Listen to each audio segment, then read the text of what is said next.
This deep dive is provided by Thomas Allgaier and Frennis, based on the most relevant LinkedIn posts about MarTech in calendar weeks 48 and 49. Frennis is a B2B market research company helping enterprises gain the market, customer, and competitive insights needed to drive growth and success. Welcome back. We're here to cut through the noise on B2B MarTech, and the last 2 weeks of source material have been fascinating. They really have. There's this huge tension right now in the conversation. On one hand, you have this almost breathless race towards a fully agentic AI-powered stack. But the vendors are making these huge announcements. Exactly. Unified platforms, automated orchestration. It's all about the future, speed and integration. But then you look at what practitioners are actually posting, and it's a completely different story. It's almost painful. It is. They're on the ground, quietly fixing funnels, cleaning up just massive data leaks. It's all the boring foundational work. The work that actually makes the exciting stuff possible. That is the paradox right there. Rishita Bhattacharya put it really well.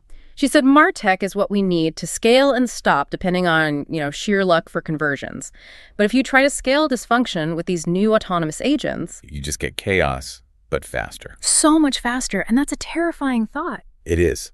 So today, our mission is to dive into these two conflicting trends. We're going to give you the key clusters that are really defining what the MarTech landscape is going to look like. Let's start with the shiny stuff. Theme 1, the agentic leap. Okay, let's unpack this. Because for most of this year, AI in marketing meant content generation. We saw posts from Oscar Lopez Cuesta and Gabe Larson confirming that was, the #1 use case. Right. But the conversation now is shifting. It's moving away from just generation towards AI taking actual autonomous action. That's the leap, from creation to orchestration. And you can see the big vendors are all over this. Adobe, for instance, is pushing for what Corey Haldeman and Veronica Bruce called a creative OS. The creative OS. Yeah, integrating multiple models to own the entire creative workflow. It acts like a true operating system.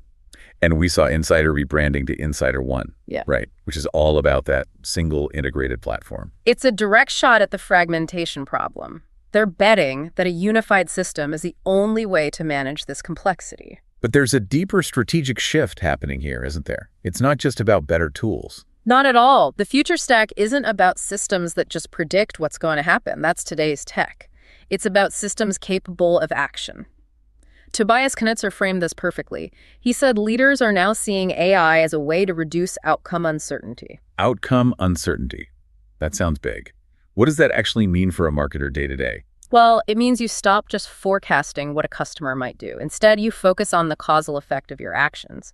You're using AI to figure out the next step you can take to, guarantee a result or at least dramatically improve the odds. So your KPIs shift from just tracking behavior to tracking the effects of your intentional automated actions. Exactly. You move from being a passive observer to an active influencer in the pipeline. Okay, but if you have multiple agents acting across your stack, that requires a massive amount of coordination, right? Sure. How do you stop them from tripping over each other? And that is the huge architectural challenge. Florian Delval highlighted this. Orchestration is becoming the new strategic layer because these agents need to coordinate, they need to share information, manage handoffs. So how do they talk to each other across all these different systems? Well, that's where you see frameworks like the Model Context Protocol or MCP starting to emerge. It's basically a standard language that helps these agents find tools and maintain the same context, same state, So they're all on the same page.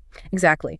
Without something like MCP, your agents are just working in silos, which totally defeats the point of automation. And if you connect this idea to paid media, this is where it gets really interesting for the bottom line. Anil K. Pandit pointed out that AI is already reshaping planning and optimization in ad tech way ahead of 2026. And look at attribution. Sivo Lustanov's post on this was great. He said it's not just a scoreboard anymore, not just a backward-looking report for the CFO. It's becoming a steering wheel. It's becoming agentic. It combines signals with small, quick tests, and it tells you what your next move should be in real time. It's not a history lesson.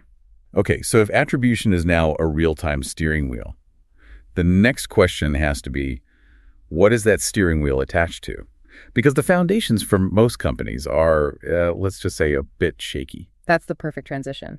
Which brings us to theme 2, data foundations, CDP architecture, and operational readiness. Because that's the catch. It's the whole story. Paul Duraval said it perfectly. If your only job is to accelerate execution, AI will just accelerate the mess if your data is flawed. It's brutally exposing all the inconsistent schemas and data silos that leaders thought they'd fixed years ago. Yeah, the sources showed a huge data readiness gap. Carly Miller detailed the problem so well. She said personalization gaps aren't about a lack of tools. It's that the data is, quote, locked in places only IT can reach. So it's inaccessible. Or it's just too slow for marketers to use when it matters. And this is so critical now. Niels van Meer-Johnson gave this really important warning. AI agents just assume their inputs are reliable. So if your data isn't semantically correct, Meaning different fields have the same name but mean totally different things? right, the AI will just scale those errors. It won't fix them. Yeah. You'll just get hyper-personalized bad campaigns sent out at lightning speed. And as Peter Rogers noted, we need quality data at speed. So what's the architectural solution here? You can't just throw out your existing data warehouse. No, of course not. And that's why the composable CDP model is getting so much traction. Logan Woodbridge explained it really well. It's built on top of your existing data warehouse, your Snowflake or your BigQuery. So you don't have to do a massive migration. You don't. It organizes the data you already have. It uses what you've already built. And once it's clean, you have to activate it. That's where Dan Magaz's point about reverse ETL comes in. You're flipping the warehouse from just being cold storage. Where data goes to die. Exactly. And turning it into a revenue driver by pushing that clean data back into your marketing and sales tools. For any company that's serious about agent-driven marketing, this foundation is just. It's non-negotiable. Sana Ramicki and Oscar Lopez Cuesta both agreed. Centralization, semantic layers, real-time decisioning.